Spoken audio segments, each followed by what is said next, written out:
Oh, ladies and gentlemen, I hope you're well, because I'm not feeling great. I have had to make this video for the people, which has made me endure hours upon hours upon hours of the worst television program ever to grace the screens of Australian TV, and that is Married at First Sight, and I feel physically ill! But also, much like a car wreck, you can't look away from these people. Basically what the show is you turn up if you've never found love, and everyone in your life hates you, and you got no fucking chance of getting any love from any person in the entire world, and they put you on a show and make you marry a stranger. Shenanigans ensues, you end up hating each other and probably throwing a glass of wine over some other chick at the end of the fucking series. That's what Married at First Sight is. It's basically Love Island before Love Island. Because people from the show who don't want to get a job afterwards just go on Love Island. It's just another reality TV show that people go on to get 100,000 Instagram followers, then get a blue tick, and then somehow retire at that age on the back of never-ending teeth whitening endorsements. It's really fucking strange, but there's a whole lot more to it. And I'm here to expose the evil underbelly surrounding Married at First Sight. Ladies and gentlemen, this is not an in-depth review. If you're looking for an in-depth review, go and check out Friendly Geordie's video on this exact topic. He's done a lot of them, and I don't want everyone to think I'm copying his content.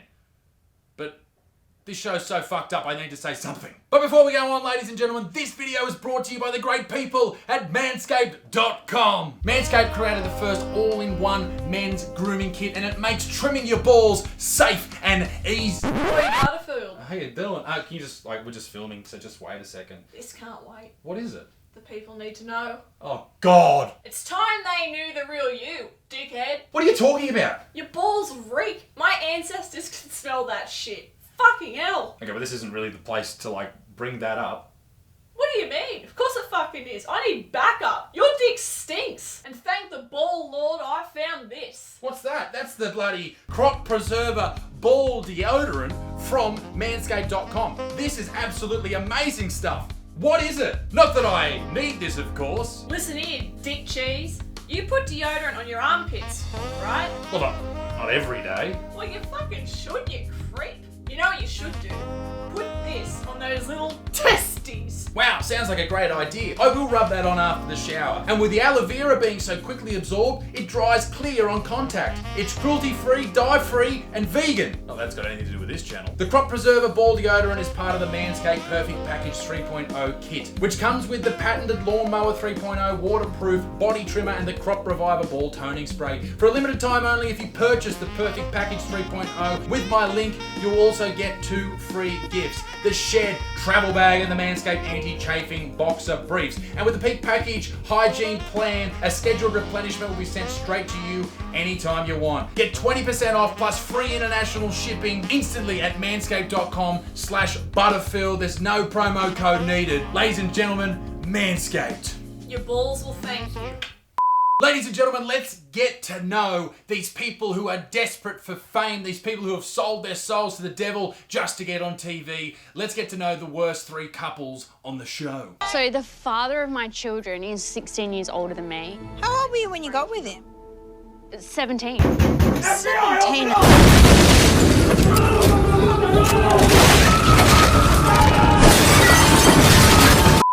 No, hang on. That's fucking alarm bells. A 33-year-old and a 17-year-old?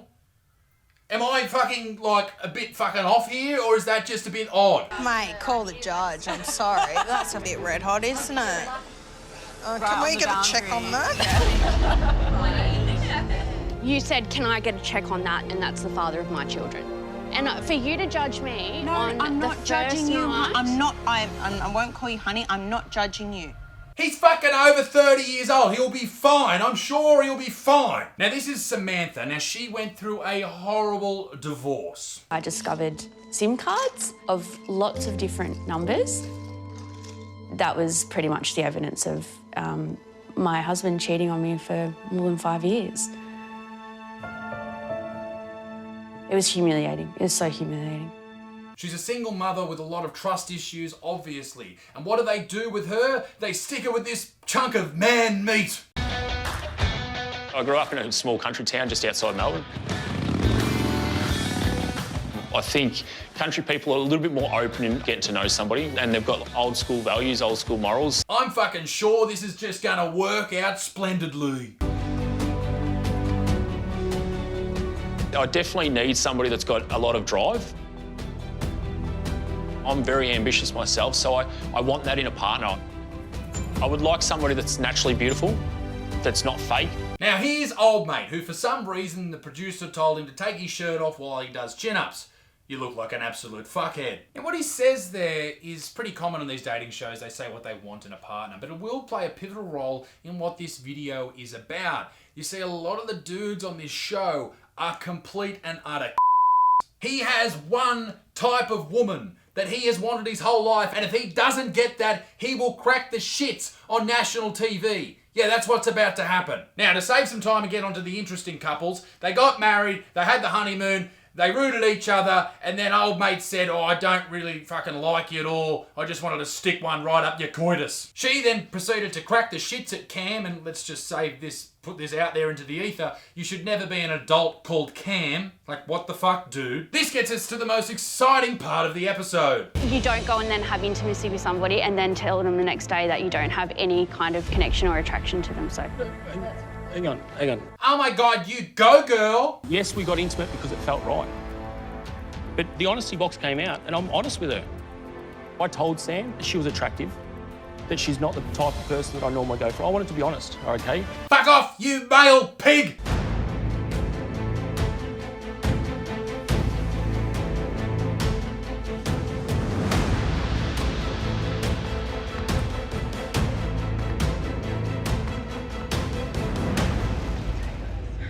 So he cracks the shits, he leaves the dinner party, and this is the other theme in the video. The first one is that all these people are fucking horrible people, and the second one is who gives a shit? He cracks the shits, who gives a shit? She hates him, who gives a shit? He walks away, who gives a shit? And yet, it's the highest rating show on TV.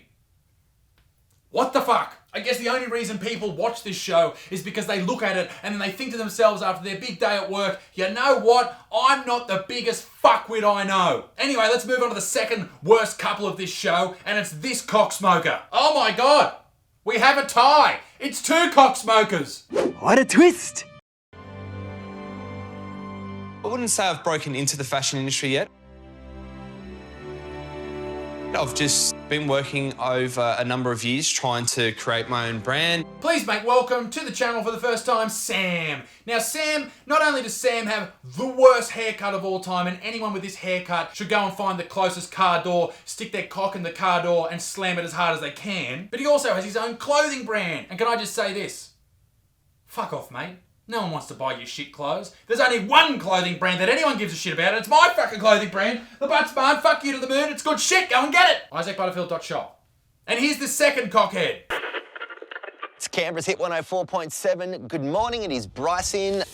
We are chasing your dating disasters. We want to help you and your love life. I'm Bryce, I'm 31, and I'm a radio announcer from Canberra. Gross. He lives in Canberra. Side note, did you know that Canberra University just pulled out of a show that I had booked there, even though I sold it out when I was there last? All because the student body had a bit of a cry. Oh, poor little things. Well, guess what, fuckheads? I'm still coming to Canberra later in the year, so you can suck on my ingrown toenails, you cockheads. Anyway, this fuckwit is from Canberra, and if that doesn't make him unattractive enough, ladies, try this on for size. He's a radio announcer from Canberra. Ugh! I'm quite sure the collective vaginas across the world just dried up listening to this man's introduction. I wouldn't consider myself an entrepreneur, I don't like that word. If anything, I'm a hustler. Oh my God, shut the fuck up, mate. I mean, there's definitely times where you do get a bit lonely.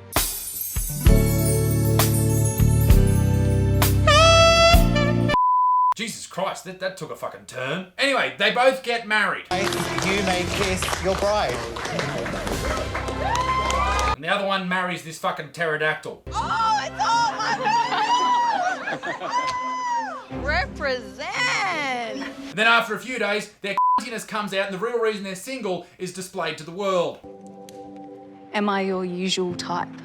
I'll be completely honest, not 100%.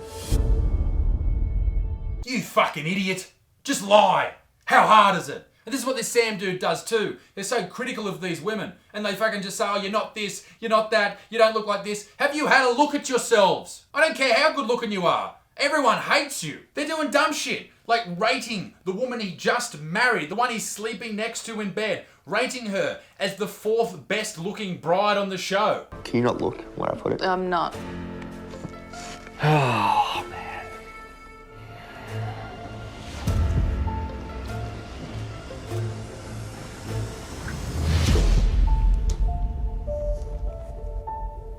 Like, are you fucking thick, mate? And then when this fucking idiot puts his missus as 4th, she puts him as 6th, and he cracks the shits. There. I put Coco 4th.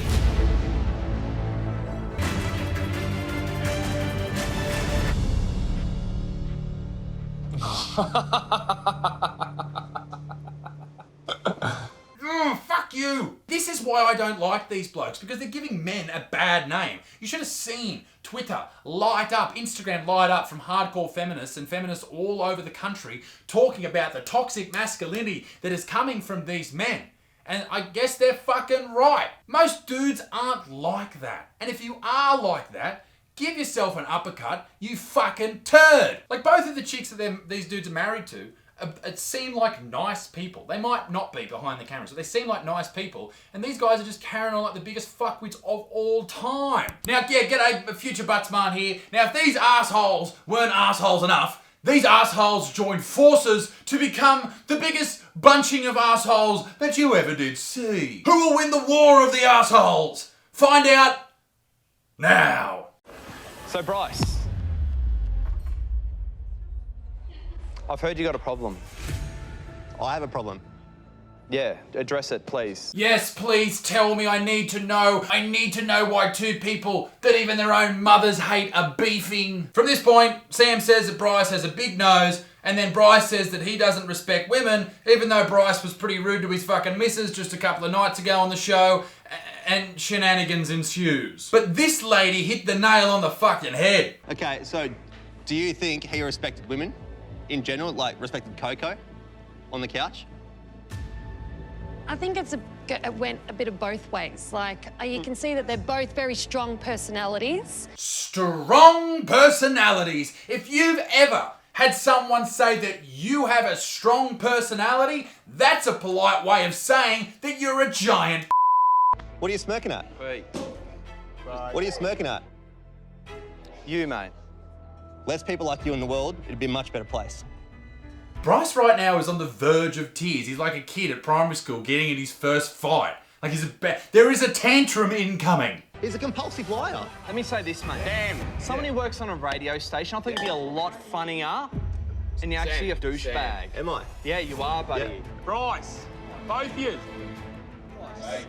You've got the personality of a doormat, and that's an insult to doormats, Stop it. and I apologise to doormats. Let him go, let him go. Good one, dickhead. So, long story short, because this video is going on and fucking on, Bryce throws sparkling water in Sam's face and they all live happily ever after. I'm worried about him. Show's over, let's go, come on, let's go. Sticking your big nose into everyone else. Shut up. Oh my God, who cares? Back to past Butterfield. But it's not just men. It is time for the worst person on this show. Ladies and gentlemen, let me introduce you to Beck. What is it with that name? Every Beck I know is a Wow.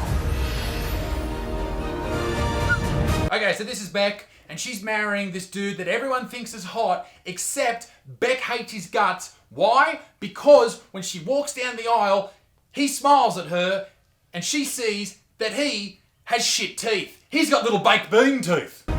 Are you serious? He's looking at me like I am sex on a stick. No, he's not. He's just looking at you normally, and then you notice that he's got these little scragglers hanging out there, little baked beans looking right back at you. He's got little upside down diglets hanging out the front of his mouth, and you hate his guts for it. That's not very nice. And now this poor bloke is going to get dragged through this entire series by you because you hate his teeth. And hating his teeth, not only is that very shallow, but it's also silly. Have you ever seen what happens to people who go on this show? What happens to them afterwards? They get fucking $20,000 veneers stuck in their head. Just look at my mate Ryan, who was on this show 2 years ago. I got new teeth. Well said, big fella. Beck chose to sleep separately from husband Jake after feeling he came on too strong during their special day. No voiceover lady, no. It was because he had baked bean teeth. Last night, Jake and I slept in separate beds because I did not want to give him misleading information around how I'm feeling at the moment. I feel at this point she's just thinking about a can of Heinz baked beans and her hymen's growing back as we speak. Hey, morning. Are you feeling all right? Yeah, not too bad. Do you want a coffee? Can I have English breakfast? Sure. Thanks. I really like her pack-a-day voice. Yeah, just hook me up with some English breakfast, you baked bean fuck. Now I could go on about the other people on this show. The fact that Dan Andrews is on the show. Look at this dude, he's got a head like a bashed crab. Swipe left. We could talk about the self-proclaimed hot teacher that's on the show. And I'm not saying she's not hot. All I'm saying is if you've got kids who are like 7 years old and that's their teacher, you're like, why the fuck are you on a show with a G-banger on? Are you the hot teacher? I am a hot teacher. Being a teacher at my age and looking the way I do can be a bit challenging. Sounds like a tough life. And I could talk about that obviously autistic couple. I'm fine. I'm absolutely fine. I'm not fine at all. Here we go. Holy carrot sticks of peanut butter. Let's go. Holy moly, guacamole. I'm being absolutely honest. I think she's one of the most beautiful girls I've seen, to be honest. But I'm not going to. And the reason I won't is because I've taken up too much time looking at this. You don't know how draining this was, watching every episode. Oh my God. Ladies and gentlemen, to all the people on Married at First Sight, fuck you to the moon! Except for Booker and fucking old mate with the mustache. They're all right. Ladies and gentlemen, be a good motherfucker. Peace in the Middle East. Me dick stinks. Keep it moist. And thank you very much for your support during the merch drop. It was absolutely amazing. If you haven't got your merch already, go and get it. It's absolutely fantastic. There's so much shit on the site that you'll just, if you put it on your body, you'll jizz in your pants. It's absolutely amazing. Melbourne Comedy Festival's coming up. There's 3 shows left with a couple of tickets in each. And I'll see you all very soon. Toodaloo, au revoir. Bye.